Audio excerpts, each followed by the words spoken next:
टपैले cover का ऊपर से बल्लेबाजी, रंगबाजी, रणबाजी। दोस्तों आप लोगों को मैं बता दूं कि देखिए किस तरह से सूर्या कुमार यादव ने भोजपुरी इंडस्ट्री यानी भोजपुरी भाषा को किस तरह से तारीफ कर रहे हैं।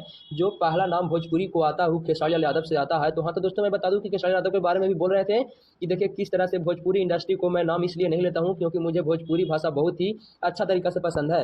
हाँ, तो दोस्तों मैं बता दूं कि सूर्या कुमार यादव खुलेआम बता रहे थे कि भोजपुरी इंडस्ट्री मुझे इतना पसंद है, इतना पसंद है, उसका भाषा इतना पसंद है कि मैं उस भाषा में बहुत सुनना पसंद करता हूँ। किसी अगर कमेंट्री अगर मैं जब मैच होता है, जब कमेंट्री अगर भोजपुरी भाषा में करता है तो मैं खेला से ज़्यादा ध्यान उस कमेंट्री वाले के बात पे देता हूँ क्योंकि मुझे भोजपुरी वाले बात बहुत ही अच्छा लगता है। हाँ, तो दोस्तों आप लोग देख सकते हैं किस तरह से भोजपुरी भाषा को यूज भी कर रहे हैं सूर्या कुमार यादव। आप लोग सुन सकते भी हैं कि किस तरह से भोजपुरी इंडस्ट्री को देख रहे हैं और बोल भी रहे हैं खेसारी यादव के बारे में कि हाँ देखिए खेसारी लाल यादव एक भोजपुरी इंडस्ट्री में है, मैं उनको जानता हूँ। हाँ दोस्तों, खेसारी यादव को सूर्या कुमार यादव जानते हैं और बोल भी रहे थे इनके बारे में। और देखिए भोजपुरी इंडस्ट्री यानी भोजपुरी भाषा को किस तरह से तारीफ कर रहे थे।